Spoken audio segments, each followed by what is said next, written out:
آج ٹاپک کیا ہے؟ پہلے تو یہ سمجھیے کہ معلم استاد اس کا بڑا مرتبہ ہے، مگر جیسے معلم میرے آقا ہے نا سرکار علیہ السلام، بحیثیت معلم، بحیثیت ٹیچر، بحیثیت گائیڈ کس طرح امت کی رہنمائی السلام علیکم ورحمۃ اللہ وبرکاتہ۔ دوستو، اللہ تعالی نے میرے حضور کو صلی اللہ تعالی علیہ وسلم معلم کائنات بنا کر بھیجا، اور حضور کیسے معلم تھے، کیسے استاد سے، اور ان سے کون کون فائز حاصل کیے، کون کون اسٹوڈنٹ رہا، اور حضور صلی اللہ علیہ وسلم کا پڑھانے، سمجھانے اور تربیت کا کیا انداز تھا، چلیے مولانا عبدالحبیب اتاری صاحب سے سماعت کرتے ہیں۔ سرکار دو عالم علیہ السلام کی سیرت کا ایک ایسا نرالا پہلو، یقیناً میرے آقا کو رب نے با کمال بنایا اور ایسا بنایا جیسا کسی کو نہیں بنایا۔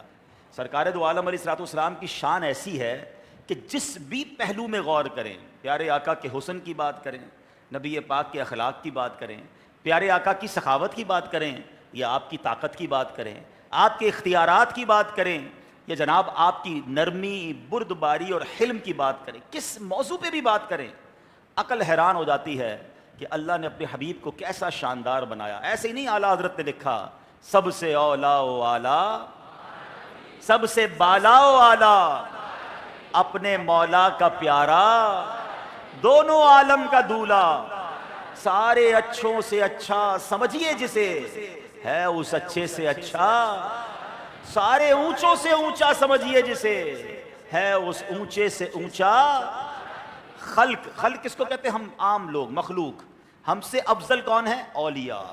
اولیاء سے افضل کون ہے؟ رسول ہیں۔ اعلیٰ حضرت کہتے ہیں خلق سے اولیاء، اولیاء سے رسول، اور رسولوں سے اعلیٰ، ایسے آقا ہے۔ تو آج جس موضوع کی طرف توجہ ہے، آج یقین کریں انشاءاللہ اگر غور سے سنیں گے تو بالخصوص مبلغین دعوت اسلامی، ماشاءاللہ طلباء بھی بیٹھے ہیں، والدین اگر مجھے سن رہے ہیں، استاد مجھے سن رہے ہیں، بزنس میں وہ کام کرنے والے جو لوگوں کو لیڈ کرتے ہیں، ہر کسی کے لیے آج کا ٹاپک جو ہے وہ بڑے کمال کا ٹاپک ہے۔ وہ موضوع کیا ہے میں آپ کو بتاتا ہوں۔ پہلے مسلم شریف کی ایک حدیث سنیے۔ حضرت معاویہ بن حکم سلمی رضی اللہ تعالیٰ عنہ، یہ اس حدیث کے راوی ہیں، ان کے ساتھ ایک مرتبہ ایک واقعہ پیش آیا۔ وہ اپنا واقعہ خود بیان کرتے ہیں۔ واقعے کا پس منظر یہ ہے کہ اسلام کے جو احکام ہیں نا وہ بتدریج آئے، یعنی ایک ایک کر کے اسلامی احکام آتے رہے۔ تو شروع میں بہت ساری چیزوں کی اجازت تھی جو بعد میں منع کر دی گئی۔ تو پہلے نماز میں باتیں کرنے کی اجازت تھی، بعد میں یہ حکم آیا کہ نماز میں باتیں نہیں کر سکتے۔ اب ہوا یہ کہ جو نیا حکم آیا کہ نماز میں باتیں نہیں کر سکتے، وہ حضرت حکم سلمی رضی اللہ عنہ کو اس کا علم نہیں ہوا، کیونکہ نبی پاک اپنی مجلس میں بیان کرتے تھے، وہ نہیں آئے ہوں گے۔ انٹرنیٹ کا، سوشل میڈیا کا زمانہ تو ہے نہیں کہ جناب ایک خبر پورے ملک میں پھیل جائے، تو ان کو پتہ نہیں تھا۔ تو وہ نماز پڑھنے آئے، کہتے میں مسجد نبوی میں آیا تو جماعت ہو رہی تھی، سرکار دو عالم علیہ السلام امامت فرما رہے تھے، تو میں بھی نماز میں پیارے آقا علیہ السلام کے پیچھے کھڑا ہو گیا۔ اب کہتے جب میں نماز پڑھنے لگا تو ایک شخص کو چھینک آئی۔ اب ان کے ذہن میں تو یہی تھا کہ نماز میں باتیں کر سکتے ہیں، تو اس شخص کو چھینک آئی تو کہتے میں نے کہہ دیا نماز میں یرحمک اللہ۔ حکم یہ ہے کہ جب کسی کو چھینک آئے وہ الحمدللہ کہے، تو جس نے سنا وہ کیا کہے گا؟ یرحمک اللہ۔ کہتے میں نے کہہ دیا یرحمک اللہ، اس کے معنی کیا؟ اللہ پاک تجھ پر رحم فرمائے۔ بس میرے کہنے کی دیر تھی کہ جو صحابہ ساتھ تھے وہ مجھے تیز نگاہوں سے دیکھنے لگے کہ نماز میں کیا کہہ رہا ہے۔ اچھا ان کو پتہ نہیں ہے، تو نماز میں صحابہ سے پوچھ رہے ہیں آپ سب مجھے اس طرح کیوں دیکھ رہے ہیں؟ نماز میں مزید بات کرنے لگے کہ آپ سب مجھے اتنی تیز نگاہوں سے کیوں دیکھ رہے ہیں؟ اچھا صحابہ جواب اس لیے نہیں دے رہے کہ نماز میں بات کرنا منع ہو گیا تھا۔ تو اب ایک صحابی نے اپنی ران پر ہاتھ مارا، تو اب ان کو سمجھ آیا کہ لگتا ہے نماز میں بات کرنے کی اب اجازت ہے نہیں۔ کہتے میں بھی چپ ہو گیا، میں بھی خاموش ہو گیا، میں نے مزید بات نہیں کی۔ اچھا جب نماز مکمل ہوئی تو سرکار دو عالم علیہ السلام نے مجھے اپنے پاس بلایا۔ اب ذرا غور کیجئے گا، ایک صحابی رسول ہیں، نماز میں گفتگو کرنے کا حکم بنا ہو گیا ہے، انہوں نے باتیں کر لی ہیں نماز میں، مگر اب نبی پاک علیہ السلام جو کہ معلم کائنات ہیں، پوری دنیا کو سکھانے والے ہیں، آپ علیہ السلام نے اپنے پاس بلایا اور کہتے میرے آقا پر میرے ماں باپ قربان، آپ نے کس طرح تربیت فرمائی، ایسا تربیت کرنے والا، ایسا معلم میں نے کبھی نہیں دیکھا۔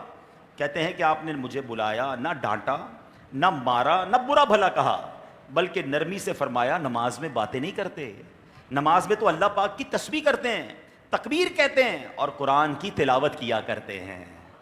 ہائے ہائے ہائے سبحان اللہ. اے میرے پیارے اسلامی بھائی، اس واقعے سے سیکھنا کیا ہے اور آج ٹاپک کیا ہے؟ پہلے تو یہ سمجھیے کہ معلم، استاد، اس کا بڑا مرتبہ ہے، مگر جیسے معلم میرے آقا ہے نا سرکار علیہ الصلوۃ والسلام، بحیثیت معلم، بحیثیت ٹیچر، بحیثیت گائیڈ کس طرح امت کی رہنمائی فرمائی، اور آج بھی فرما رہے ہیں. کب سے فرما رہے ہیں یہ بھی آپ سنیں گے، مگر نبی پاک کا جو یہ وصف ہے نا کہ آپ نے کس طرح صحابہ کی تربیت کی، کس طرح ان کو سبحان اللہ زمانے میں رہنے کے تقاضے سکھائے اور آخرت کی تیاری کروائی، یہ نبی پاک کا خاصہ ہے. آج کا بیان ہر اس شخص نے سننا ہے جس نے دین کا کام کرنا ہے، جس نے لوگوں کی تربیت کرنی ہے. والدین سنیں، بڑے بھائی سنیں، آفیسز اور اپنے انسٹیٹیوٹس کو چلانے والے سنیں، جنہوں نے کہیں بھی کسی کی تربیت کرنی ہے.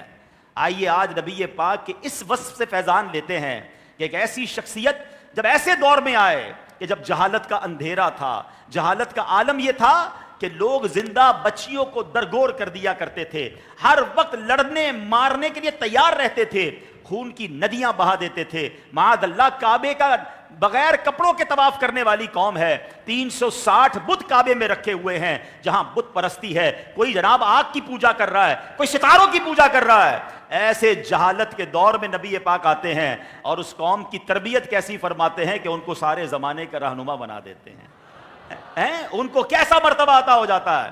تو ایسا کیا تھا نبی پاک کے انداز میں، وہ میں نے اور آپ نے آج سیکھنا ہے. تو پہلی بات کیا ملی کہ نرمی سے سمجھانا ہے، حکمت سے سمجھانا ہے. ڈانٹ کر، جھڑک کر، برا بھلا کہہ کر جو سمجھانے کی کوشش کرتے ہیں نا، اس سے انسان نہیں سمجھتا ہے. افسوس ہمارے ہاں اس سنت مبارک کو چھوڑ دیا گیا. کون سی سنت؟ اس حدیث سے کیا معلوم ہوا کہ سمجھانے میں نرمی اختیار کرنا یہ سرکار دو عالم صلی اللہ علیہ وسلم کی سنت مبارکہ ہے.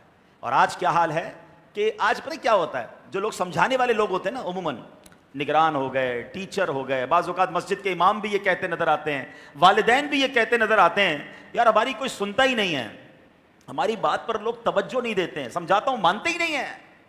چیک یہ کرنا ہوگا کہ جناب آپ سمجھاتے کیسے ہیں، آپ کے سمجھانے کا انداز کیسا ہے. اس بات کو اس طرح سمجھیے گا کہ اگر کسی کو کسی مٹکے کے اندر، کسی برتن کے اندر پانی بھرنا ہے، پہلے ہی اس پہ سوراخ کر دے تو بتاؤ پھر پانی بھرا جائے گا کہ نہیں بھرا جائے گا؟ وہ بھرتا رہے گا، وہ نکلتا رہے گا، وہ بھرتا رہے گا، وہ نکلتا، کیونکہ آپ نے پہلے ہی اس پہ سوراخ کر دیتے ہیں. اگر ڈانٹ رہے ہیں، جھڑک رہے ہیں، ذلیل کر کے سمجھانا چاہ رہے ہیں، پھر بات سمجھ نہیں آنی. پھر آپ کی جو بری بات لگی ہے نا، بندے کا دماغ ادھر ہی رہے گا کہ مجھے ذلیل کر رہا ہے، مجھے ڈانٹ رہا ہے. یہ ایسے ہی ہے کہ ایک بندہ جو ہے کہیں جا رہا تھا تو اس کے سر پر چوڑیاں تھیں کانچ کی. حیدرآباد کی تو ویسے بھی چوڑیاں مشہور ہیں، ٹھیک ہے، تو کانچ کی چوڑیاں تھیں اور وہ لے کر کہیں جا رہا تھا. تو کسی پولیس والے نے یا جو چیکنگ کرنے والے لوگ ہوتے ہیں ڈنڈا مارا اس کے پوٹلے کے اوپر جس پہ کانچ کی چوڑیاں تھیں. بتاؤ اس کے اندر کیا ہے؟ تو کہتا ہے حضرت تھوڑی دیر پہلے تو چوڑیاں تھیں، اب کچھ بھی نہیں ہے. ڈنڈا مار کے آپ پوچھ رہے ہیں اس کے اندر کیا ہے؟ ختم ہو گئی، جو چیز تھی وہ تو پوری ہو گئی. تو ہم میں سے کچھ لوگ یہی غلطی کرتے ہیں. یاد رکھیے، چھوٹا بچہ غلطی کر دے، لوگ اسے ڈانٹنا شروع کر دیتے. بچے کو کیا پتا یہ غلط ہے؟ جتنی چھوٹی عمر کا بچہ اگر غلط کر رہا ہے تو ڈانٹ کے نہیں سمجھایا جاتا. 8-10 سال کا بچہ مسجد میں آئے، شرارت کرتا ہے، بچہ ہے نا، اب لوگ اس کو کبھی ایسا ڈانٹتے ہیں، بعض اوقات اس کو اتنا جھڑکتے ہیں یا تھپڑ مار دیتے ہیں کہ پھر وہ مسجد کا رخ نہیں کرتا ہوگا، کہتا ہوگا مسجد والے لوگ اچھے نہیں ہیں. ہمیں یقیناً بچوں کو شرارت سے روکنا ہے، یہ کام ماں باپ کا ہے کہ تربیت کر کے لائیں. لیکن اگر آنے کے بعد بچہ شرارت کر رہا ہے، یار ہم جتنے یہاں موجود ہیں کیا ہم نے 8-10 سال کی عمر میں شرارتیں نہیں کی ہیں؟ ہم نے کیا ساری کام بچپن سے اچھے کرنے شروع کر؟ تربیت ہوتی گئی. میں ابھی کل پرسوں کہیں کسی کے ساتھ بیٹھا تھا، میں نے کہا یار ہم اپنی پوزیشن 10 سال پہلے کی دیکھ لینا، بچپن کی چھوڑیں. 10 سال پہلے ہم جیسے تھے، اگر آج وہی باتیں ہم سنیں تو ہمیں لگے گا یار میں کیا باتیں کرتا تھا، اتنی انمیچیور باتیں تھی، ایسی بچکانہ باتیں کرتا تھا. 10-15 سال گزرتے ہیں، انسان کی زندگی میں فرق آتا ہے، وہ تجربات سے سیکھتا ہے. ابھی تو وہ بچے ہیں، مگر مسجد میں جناب بعض اوقات سارا غصہ بچوں پہ اتار دیا جاتا ہے. یہ نہ کریں، انہیں حوصلہ افزائی کریں، پیار سے بٹھائیں تاکہ یہ بچے آتے رہیں. بلکہ میں نے تو اب یہ دیکھا ہے کہ مسجدوں میں اب جمعے کے اندر بھی بچے نہیں آتے. میں نہیں کہتا بہت ہی چھوٹے بچوں کو لائیں، وہ پیمپر پہننے والے بچوں کو نہیں، مگر 8, 9, 10, 11, 12 سال کے بچوں نے بھی آنا چھوڑ دیا. ایک تو موبائل آ گیا، بچہ کہتا بھائی میں نے آنا نہیں، ابو بھی کہتے چلو جان چھوٹی. ارے بچوں کو مسجدوں میں اجتماع میں اپنے ساتھ تو لائیں، کم از کم اس ایج کے بچوں کو جو ٹین ایج کہلاتی ہے. آج یہ آئیں گے نہیں تو انہیں پتہ کیسے چلے گا کہ دینی محفل کیا ہوتی ہے، مسجد کا نظام کیا ہوتا ہے. اور پھر ایک وقت آتا ہے کہ وہ بالغ ہو کر بھی مسجدوں میں نہیں آتے کیونکہ عادت ختم ہو گئی. یہ جتنے اسلامی بھائی یہاں بیٹھے اکثر وہ ہوں گے جن کو ان کے والد مسجد میں لاتے رہے. ہم چھوٹے تھے, ہمارے ابو ہمیں پکڑ کے مسجد میں لاتے رہے, جمعہ پڑھایا, اجتماع میں لائے, محفلوں میں لائے, ہم آ کے سو جاتے تھے مسجد میں, بیان نہیں سنتے تھے, سو جاتے تھے. لیکن وہ مسجد میں آ کر سونا بھی کام آ رہا ہے کہ پھر بعد میں سمجھ آیا کہ اجتماع کیا ہے, علماء کیا ہے, محفل نعت کیا ہے, دعا کیا ہے. تو اس طرح اپنے آنے والی نسلوں کو مسجدوں سے دور نہ کریں. یقیناً مسجد کو بچوں سے بچانا ہے, مسجد کو شور و غل سے بچانا ہے, اپنے ساتھ لائیں, ادب سے لائیں. ہاں بعض اوقات والدین کیا غلطی کرتے ہیں, بچوں کو لا کر پیچھے چھوڑ دیتے ہیں اور خود آ کر بیٹھ جاتے ہیں. نہیں, تربیت کریں ان کی. اجتماع میں لائیں, اپنے ساتھ بٹھائیں.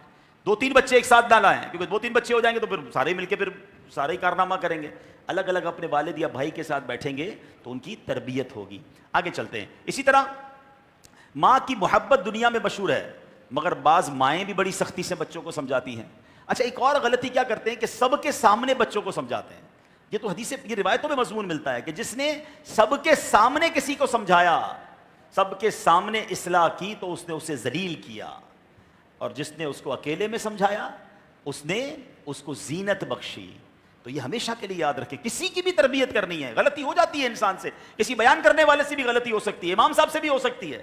اکیلے میں عزت کے ساتھ, پیار کے ساتھ عرض کر کے آپ دیکھیں وہ آپ کی بات بھی سنیں گے, عمل بھی کریں گے. سب کے سامنے لوگ کھڑے ہو کے سمجھانا شروع کر, بلکہ اب تو ایک اور خطرناک طریقہ آ گیا ہے, سمجھانا بھی اور سوشل میڈیا پہ سمجھانا ہے. یہ کون سا طریقہ ہے؟ آپ ذرا غور کریں کہ ایک بندے سے چلے مان لیا تھوڑی دیر کے لیے غلطی ہو گئی, اب اس کو سمجھانا کیسے, ویڈیو بنا کے کہ حضرت آپ نے یہ غلط کہا. ارے بھائی اس سے ڈائریکٹ رابطہ کر لو. اب جتنے ہزاروں لاکھوں لوگوں نے سنا اس کا وبال کس پر آئے گا؟ آپ نے تو اسے ذلیل کر دیا نا. اور اگر ہو سکتا ہے وہ ٹھیک کہہ رہا ہو, آپ کے پاس اتنا علم نہ ہو, وہ درست بات کر رہا ہے, پھر تو آپ پر اور وبال آ جائے گا. تو یہ سوشل میڈیا کے ذریعے جو سمجھانے کا دور ہے, غلطیاں پکڑنے کا دور ہے, خدا کے واسطے اس سے باز آ جائیں, کہیں ایسا نہ ہو یہ گناہ جاریہ کا باعث بن جائے. تو نبی پاک علیہ الصلوۃ والسلام کا انداز کیا تھا؟ نرمی کے ساتھ, پیار کے ساتھ, غلطی کرنے والے کو بھی محبت کے ساتھ سمجھانا ہے. اعلیٰ حضرت امام اہل سنت کیا فرماتے ہیں؟ اعمال میں ہدایت نرمی سے کرنی چاہیے کہ سختی سے ضد نہ بڑھے. اچھا, بعض اوقات شیطان بھی بڑا کردار ادا کرتا ہے. آپ کسی کو سختی سے سمجھائیں گے نا, آپ کی نماز ٹھیک نہیں ہے, آپ وضو ٹھیک نہیں کرتے, آپ نے فلاں کام غلط کیا, اگلا غلط بھی کر رہا ہوگا, شیطان دماغ میں ڈالے گا, وہ ضد پر آ جائے گا, وہ اپنی غلطی نہیں مانے گا, آپ سے لڑ پڑے گا, کہہ رہا جو کر رہا ہوں ٹھیک کر رہا ہوں. نقصان ہوا نا, غلطی بھی نہیں مانی, ضد پر آ گیا, اور آپ کی سختی کی وجہ سے وہ دور بھی ہو گیا. ہے فلاح و کامرانی نرمی و آسانی میں, یاد کر لیجئے, ہے فلاح و کامرانی نرمی و آسانی میں, ہر بنا کام بگڑ جاتا ہے نادانی میں. تو میرے آقا کیسے معلم ہیں, ہر وصف میں باکمال ہیں. اعلیٰ حضرت لکھتے ہیں نا, تیرے تو وصف عیب تناہی سے ہیں بری. یا رسول اللہ آپ کے اوصاف ختم ہونے والے عیب سے بھی بری ہیں, تیرے تو وصف عیب تناہی سے ہیں بری. حیران ہوں میرے شاہ میں کیا کیا کہوں تجھے. اچھا, دنیا میں جو ٹیچر ہوتے ہیں ان کو کب ماہر سمجھا جاتا ہے کہ یار یہ بہت پرانے ٹیچر ہیں, 15 سال سے پڑھا رہے ہیں, 20 سال سے پڑھا رہے ہیں, ان کو بڑا تجربہ حاصل ہے. ایسا ہی ہے نا, جو جتنا پرانا اچھا ٹیچر اس کی سینیورٹی کی وجہ سے اس کو مانا جاتا ہے, اس کی بات سنی جاتی ہے. آپ جانتے نبی پاک علیہ الصلوۃ والسلام کب سے معلم ہیں؟ میرے آقا نے کب اور کس کس کی تربیت فرمائی؟ سنیں, ایمان تازہ ہو جائے گا.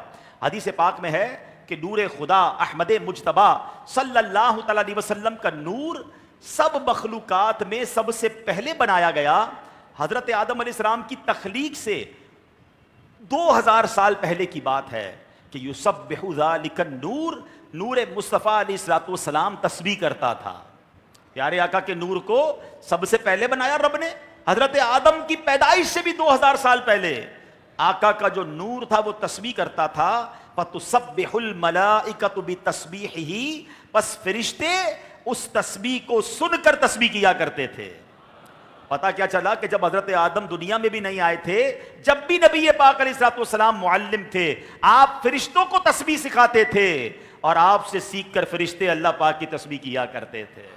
آئے ہائے, اتنے پرانے استاد ہیں, اتنے, اللہ اکبر, کتنے ہزاروں سال پہلے سے سرکار دو عالم تربیت فرما رہے. کس کی؟ فرشتوں کی تربیت فرما رہے. ایک اور واقعہ سنیے کہ علامہ عمر بن احمد آفندی رحمۃ اللہ تعالی علیہ قصیدہ بردہ شریف کی شرح میں لکھتے ہیں کہ ملائے اعلیٰ, اوپر کے آسمانوں کے جو فرشتے ہیں, 1000 سال تک کچھ مسئلے تھے, اس پہ غور و فکر کر رہے تھے، ان کو سالوشن نہیں مل رہا تھا، وہ غور و فکر کر رہے تھے، اور ان کے وہ مسئلے حل پتہ ہے کب ہوئے؟ وہ حل معراج کی رات حل ہو گئے، کیونکہ نبی پاک علیہ الصلوۃ والسلام، حدیث پاک میں ہے کہ پیارے آقا علیہ الصلوۃ والسلام نے فرمایا میں نے اپنے رب کو اچھی صورت میں دیکھا۔ اللہ پاک نے فرمایا اے محبوب علیہ الصلوۃ والسلام، ملائے اعلیٰ کے فرشتے کن مسائل میں بحث کر رہے ہیں، یہ کن مسئلوں میں الجھے ہوئے ہیں؟ نبی پاک نے فرمایا یا اللہ تو ہی بہتر، عرض کیا یا اللہ تو ہی بہتر جانتا ہے فرشتوں کے کیا مسئلے ہیں۔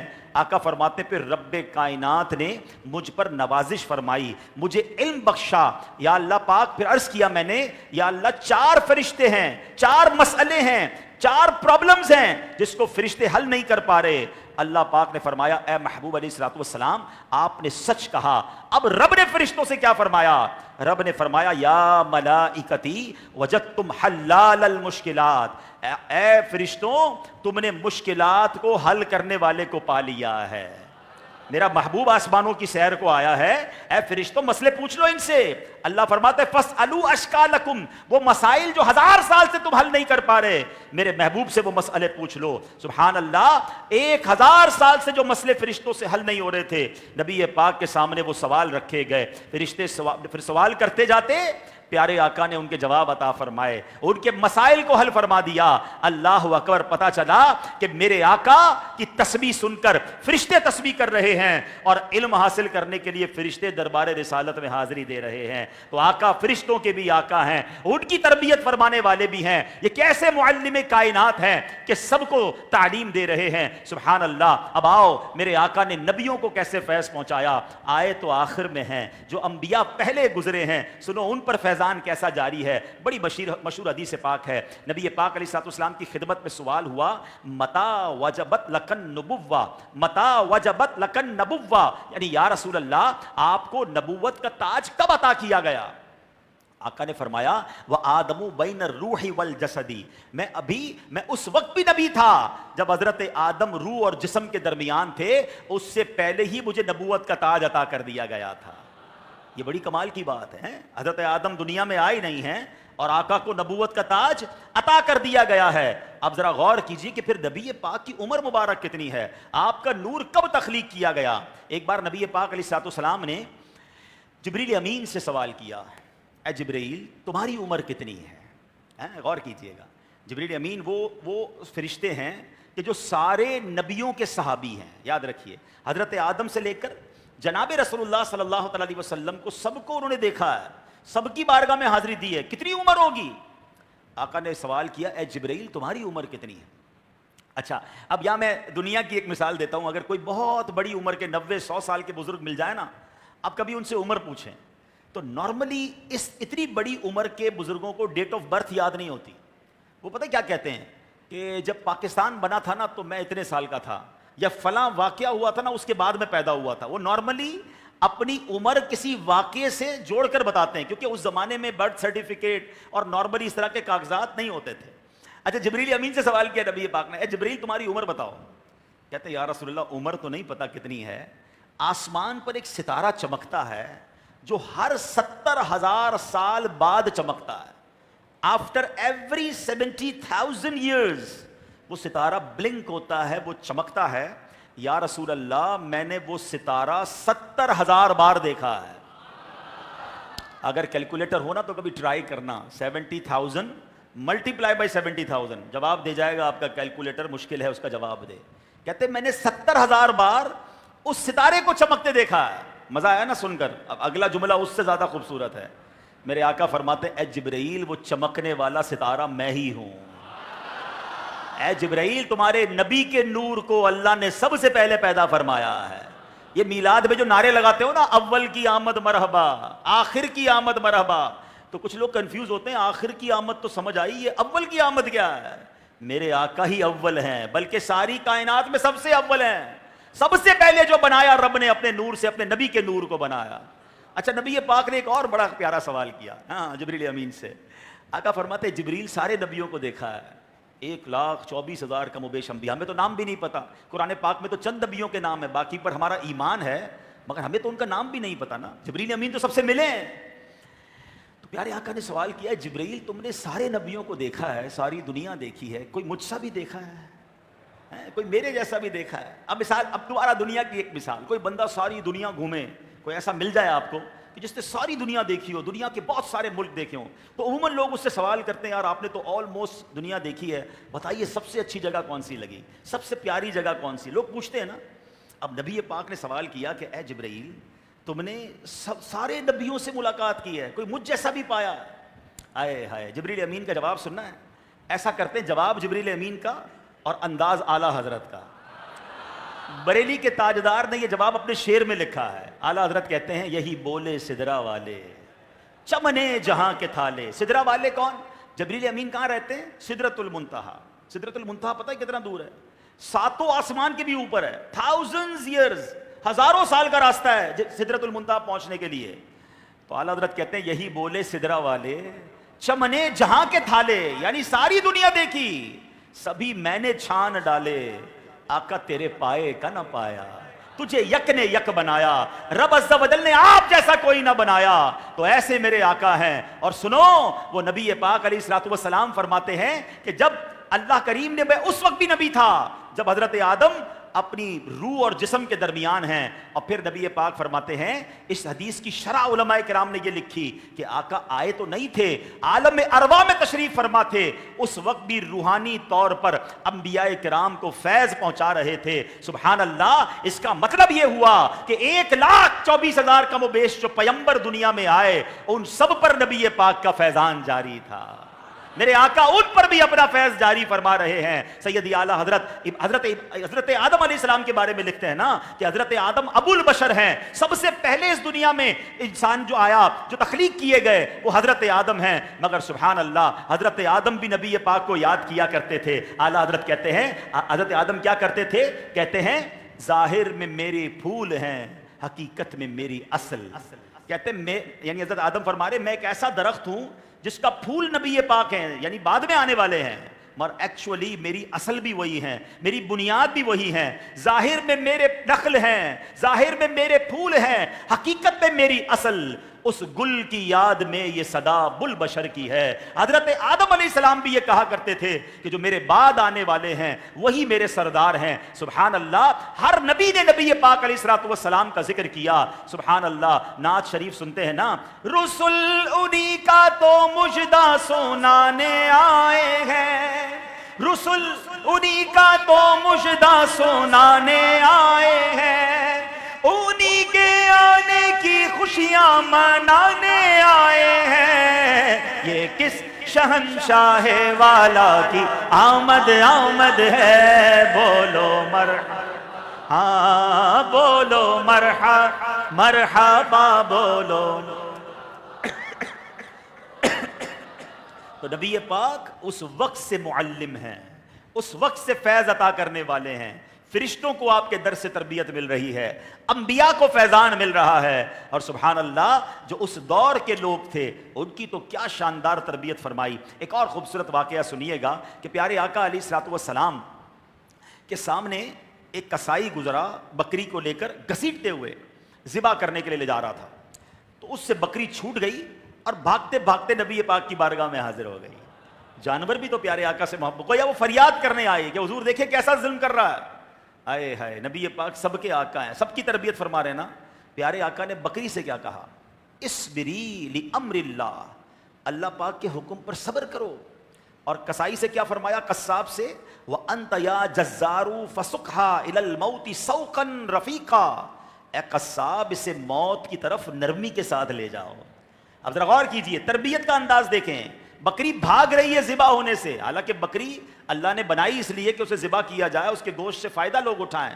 تو آقا علیہ الصلوۃ والسلام نے کیا فرمایا کہ تیرے لیے رب کا حکم یہی ہے، تو اللہ کے حکم کے فیصلے سے بھاگنا نہیں ہے، صبر کر۔ اور قصاب سے کیا کہا کہ اسے ذبح کرنے لے بھی جانا ہے تو نرمی کے ساتھ لے جاؤ نا، سختی کیوں کر رہے ہو؟ اللہ اکبر، یہ ہے ہمارا دین، یہ ہے ہمارا مذہب کہ جانوروں کے ساتھ نرمی کا حکم ہے۔ قربانی کے دنوں میں یہ آپ نے مسئلہ سنا ہوگا کہ جانور کے ساتھ سختی نہیں کرنی ہے، چھری کو تیز کر لیں تاکہ اسے کم سے کم تکلیف ہو۔ ذبح تو کرنا ہے مگر وہ بھی نرمی کے ساتھ کرنا ہے۔ اللہ اکبر، یہ ہے ہمارا دین۔ اور نبی پاک کا انداز دیکھیں کہ سب کی تربیت فرما رہے ہیں۔ سبحان اللہ، خود نبی پاک اپنے معلم ہونے کو کس طرح بیان فرماتے ہیں؟ آپ فرماتے ہیں بعثت معلمن، مجھے معلم بنا کر بھیجا گیا ہے، استاد بنا کر بھیجا گیا ہے، کائنات بھر کی تربیت کرنے والا بنا کر بھیجا گیا ہے۔ قرآن مجید فرقان حمید میں اسی شان کو کیا خوبصورت انداز میں رب بیان فرماتا ہے، بسم اللہ الرحمن الرحیم، ارسلنا فیکم رسولا منکم یتلو علیکم آیاتنا ویزکیکم ویعلمکم الکتاب والحکمت ویعلمکم ما لم تکونوا تعلمون وَيُعَلِّمُكُم مَّا لَمْ تَكُونُوا تَعْلَمُونَ۔ آسان ترجمہ قرآن کنز العرفان، ہم نے تمہارے درمیان تم میں سے ایک رسول بھیجا جو تم پر ہماری آیتیں تلاوت فرماتا ہے اور تمہیں پاک کرتا اور تمہیں کتاب اور پختہ علم سکھاتا ہے اور تمہیں وہ تعلیم فرماتا ہے جو تمہیں معلوم نہیں تھا۔ سبحان اللہ۔ اے مسلمانوں، اللہ پاک کا تم پر بڑا انعام ہوا کہ رب الرحمن نے تم میں اپنے محبوب علیہ الصلوۃ والسلام کو بھیجا۔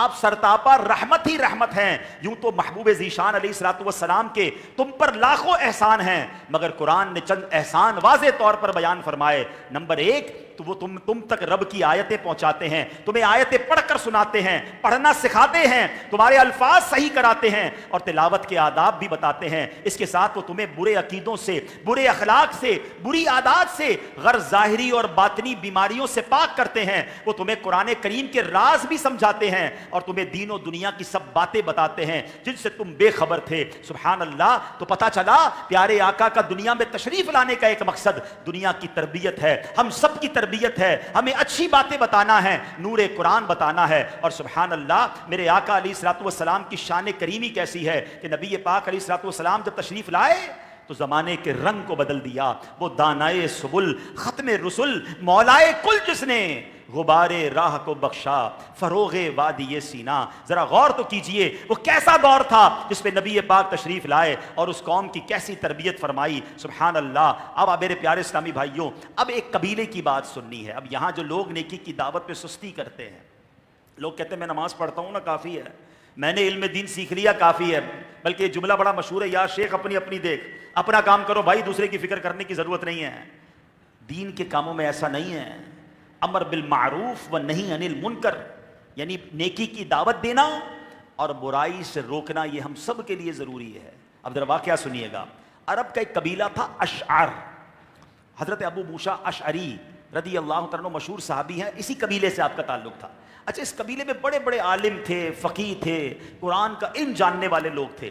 ان کے پڑوس میں ایک قبیلہ تھا جس میں عالم نہیں تھے، اور اشعر قبیلے والے جا کر ان کو دین سکھاتے بھی نہیں تھے، وہ ان سے سیکھتے بھی نہیں تھے۔ یعنی دونوں قبیلوں کی کوئی توجہ نہیں تھی کہ سیکھنے سکھانے والا کوئی کام کرے۔ ایک طرف بہت سارے علماء ہیں، برابر میں پڑوس میں قبیلہ ہے، نہ ان کو سیکھنے کا شوق نہ انہیں سکھانے کا شوق۔ پیارے آقا علیہ الصلوۃ والسلام ممبر پر تشریف لائے اور اللہ پاک کی حمد و ثنا بیان کی، پھر فرمایا ما بال اقوام لا یفقہون جیرانہم ولا یعلمونہم ولا یعظونہم ولا یأمرونہم ولا ینہونہم۔ اس قوم کو کیا ہو گیا کہ یہ اپنے پڑوسیوں کو دین کی علم نہیں سکھاتے، فقاہت نہیں سکھاتے، علم دین نہیں سکھاتے، انہیں نصیحت نہیں کرتے، انہیں نیکی کا حکم نہیں دیتے، انہیں برائی سے منع نہیں کرتے۔ وما بال اقوام لا یتعلمون من جیرانہم ولا یتفقہون ولا یتعظون۔ اور دوسری قوم کو کیا ہو گیا ہے کہ وہ اپنے پڑوسیوں سے علم دین نہیں سیکھتے، دین کی سمجھ نہیں لیتے، ان سے نصیحت نہیں لیتے۔ پھر آپ علیہ الصلوۃ والسلام نے جلال کے ساتھ فرمایا، اب غور کیجئے گا، اب رحمت للعالمین ہیں، نارملی نبی پاک اس طرح کے جملے نہیں فرمایا کرتے، مگر جلال کے عالم میں فرمایا خدا کی قسم، یا تو یہ لوگ پڑوسیوں کو علم دین سکھائیں گے، انہیں دین سمجھائیں گے، انہیں نصیحت کریں گے، نیکی کا حکم دیں گے یا برائی سے منع کریں گے، ان کے پڑوسی ان سے علم دین سیکھیں گے، دین سمجھیں گے، نصیحت لیں گے، اولا اگر ایسا نہیں کریں گے تو میں سخت سزا دے کر ان کا علاج کروں گا۔ اللہ کے حبیب معاف کرنے والے، درگزر کرنے والے ہیں، مگر اس معاملے میں کس قدر یہ سخت بات ہے، کیسی تربیت والی بات ہے کہ پھر سخت سزا دے کر تمہارا علاج کیا جائے گا۔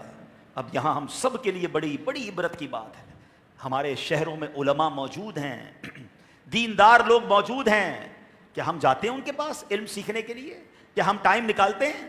اور پھر وہ مبلغین، وہ اسلامی بھائی جن کو اللہ نے قرآن کا علم دیا، جو بیان کر سکتے ہیں, جو درس دے سکتے ہیں, جو نیکی کی دعوت دے سکتے ہیں, جو مدرسوں میں طلبہ پڑھ رہے ہیں. میں اپنے طلبہ سے بھی بات کرنا چاہوں گا. کہتے ہیں بھائی ہم پڑھائی کر لیں گے, نیکی کی دعوت بعد میں دے دیں گے, پہلے پڑھائی پر توجہ تو بعد میں. ارے اللہ کے بندوں, اگر اللہ نے علم دیا جا کے سکھانا ہے. کہیں ایسا نہ ہو کہ ہم پر یہ وبال آ جائے کہ تمہارے پاس علم تھا اور لوگ جاہل تھے, لوگ دین سے دور تھے اور تم ان کے پاس نہیں گئے. اللہ سلامت رکھے میرے پیر و مرشد کو. کیا کمال کی ہستی ہیں, کتنی پیاری مثال دیا کرتے ہیں. فرماتے کچھ لوگ کنواں ہوتے ہیں. کنواں کیا ہے؟ کنویں کے پاس جاؤ, ڈول ڈالو, پھر پانی نکالو. پیاس لگی ہے, خود جانا پڑتا ہے کنویں کے پاس. فرماتے دعوت اسلامی والوں کو کنواں نہیں بننا ہے, دعوت اسلامی والوں کو بارش بننا ہے. بارش کے پاس جانا نہیں پڑتا, بادل آ کر خود برستا ہے. فرمایا نیکی کی دعوت دینی ہے, دنیا بھر میں جا کر دینی ہے, کریا کریا گاؤں گاؤں جا کر دینی ہے. لوگ مسجد میں نہیں آتے تو مسجد میں انتظار نہ کرو, گلیوں میں نکل جاؤ, نیکی کی دعوت دینی ہے. دکانوں پر جانا ہے, گھروں پر جانا ہے, سب کو مسجد کی دعوت دینی ہے. اگر مسجد میں نہیں آتے, چوک پر کھڑے ہو کے انہیں دین سکھانا ہے. اللہ اکبر. اگر اس شہر کے لوگ دوسرے شہر کے لوگ قریب نہیں آ رہے, مدنی قافلوں میں جانا ہے, چھوٹے چھوٹے گاؤں گوٹھوں میں چلے جاؤ. سبحان اللہ. یہ حدیث یاد رکھیے گا, آقا فرماتے ہیں اگر جو لوگ دین جانتے ہیں دوسروں کو نہیں سکھائیں گے, نہیں سمجھائیں گے, نیکی کی دعوت نہیں دیں گے, برائی سے منع نہیں کریں گے, تو سخت سزا دے کر ان کا علاج کروں گا. اور پھر ان کو بھی سمجھایا کہ جو لوگ سیکھتے نہیں ہیں ان کے پاس موقع ہیں. اب یہاں دونوں طرف کے لوگوں سے میں گزارش کروں گا, اے نبی پاک سے محبت کرنے والوں, آج آپ کے پاس دعوت اسلامی جیسی نعمت موجود ہے. دعوت اسلامی نے دنیا بھر میں اپنے مراکز بنا دیے, مساجد بنائی. تقریباً ہر دعوت اسلامی والوں کی مسجد میں درس ہوتا ہے, مدرسۃ المدینہ بالغان ہوتا ہے. اے عاشقان رسول, دعوت اسلامی والے فری آف چارج آپ کو آفر کرتے ہیں, آئیے قرآن پڑھیے, آئیے نماز سیکھیے. ارے ہم نے تو اپنے بچپن میں کبھی نماز کورس نہیں سنا تھا.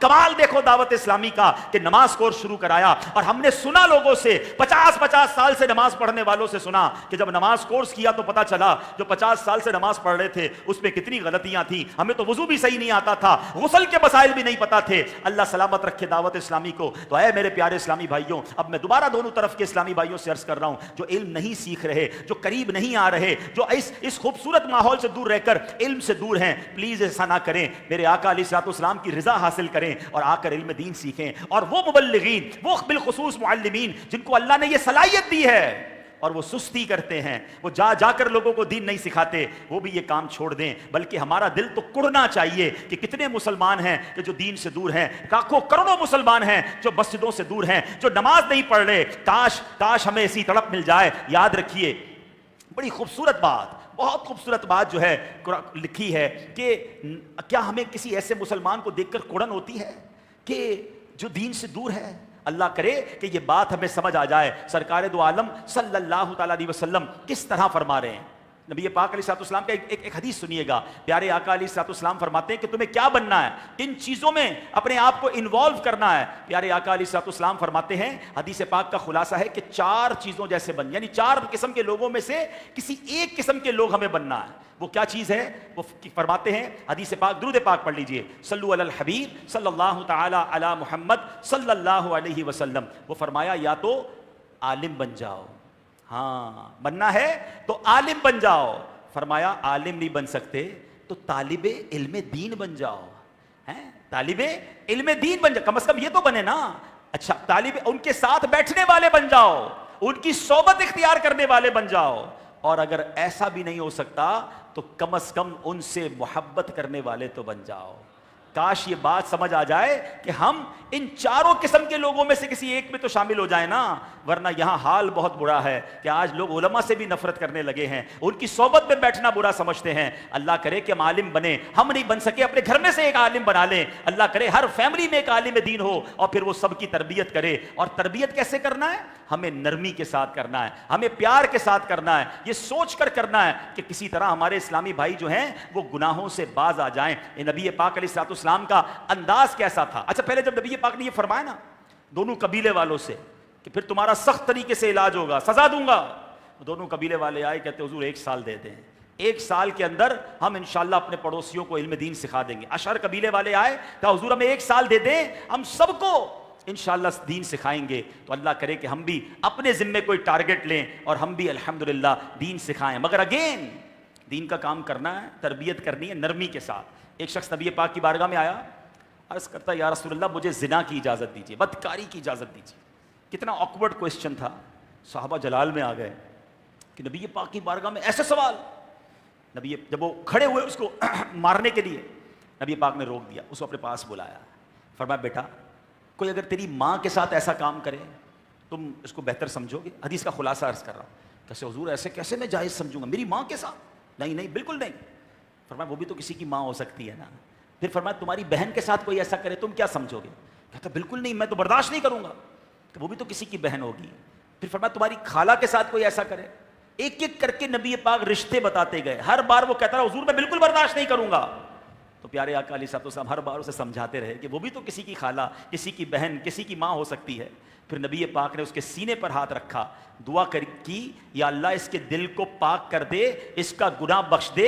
اس کے بعد وہ نوجوان ساری زندگی بدکاری سے بیزار رہا. کیا شاندار انداز ہے. ہم سے کوئی ٹیڑھا سوال کر لے شرم نہیں آتی؟ ایسے کوئی سوال کرتا ہے؟ یہ انداز ہے؟ تمہیں بے وقوف آدمی ہو. اب یہ بات آپ نے کر کے اگلے کو پہلے ہی اپنے آپ سے دور کر دیا. بھائی وہ آیا اسی لیے کہ اس کو سمجھ نہیں آ رہی ہے. پیار سے سمجھائے نا.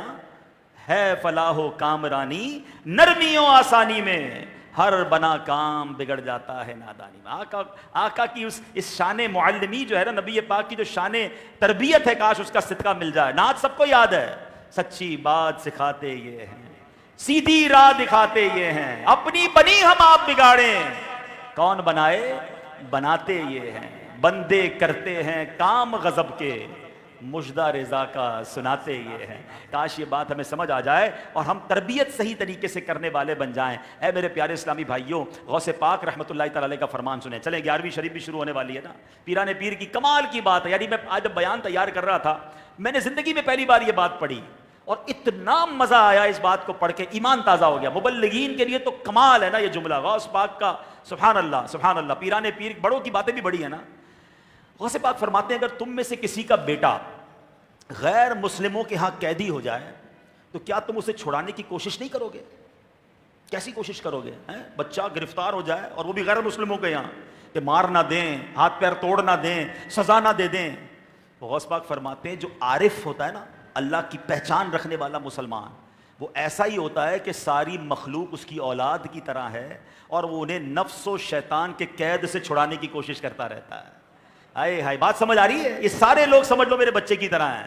میرا کوئی بچہ، میرا کوئی بھائی، شیطان نے اس کو جکڑ لیا ہے، اس کو مسجد کی طرف آنے نہیں دے رہا ہے، اس کو شراب کی طرف لے جا رہا ہے، وہ جوئے کی طرف جا رہا ہے، وہ بدکاری کی طرف جا رہا ہے، وہ ماں باپ کی نافرمانی کی طرف جا رہا ہے. ارے میرا ایک بھائی جو ہے شیطان سود میں لگا بیٹھا، ایک جوئے کے اڈے پہ جا رہا ہے، ایک بے حیائی کا کام کر رہا ہے. ایسا بھی میرا بھائی میرے بچے کی طرح یہ نوجوان ہے جو چوری میں پڑ گیا، جو ڈکیتی میں پڑ گیا، ارے جو قتل و غارت گری میں پڑ گیا. مجھے بتاؤ اگر یہ میرا بیٹا ہوتا تو کیا میں گھر میں سو جاتا؟ غوث پاک فرماتے ہیں جو عارف باللہ ہوتا ہے، اللہ کی پہچان رکھنے والا مسلمان ہوتا ہے، اسے چین نہیں آتا. وہ جس طرح اپنے بچے کو قید سے چھڑانے کی کوشش کرتا ہے، ایسے اسے فکر ہوتی ہے کہ ساری دنیا کے مسلمان میرے بچے ہیں، میں کیوں نہ انہیں شیطان کی قید سے چھڑاؤں، میں کیوں نہ انہیں نفس کی قید سے چھڑاؤں. اللہ اکبر، سبحان اللہ، یہ انداز ہے. اب آؤ میرے پیارے اسلامی بھائیوں، غوث پاک کا فرمان تو سنا نا. اب غوث پاک کا فیضان بانٹنے والی شخصیت، پوری دنیا میں قادری سلسلے کو ڈنکا بجانے والی شخصیت، میرے پیر و مرشد امیر اہل سنت کی سوچ دیکھیں. میرے پیر و مرشد نے یہ نہیں کہا کہ مجھے اپنی اور اپنے مریدوں کی اصلاح کی کوشش کرنی ہے. اللہ نے اس مرد کلندر کو کیسی سوچ عطا فرمائی. آپ نے نعرہ لگایا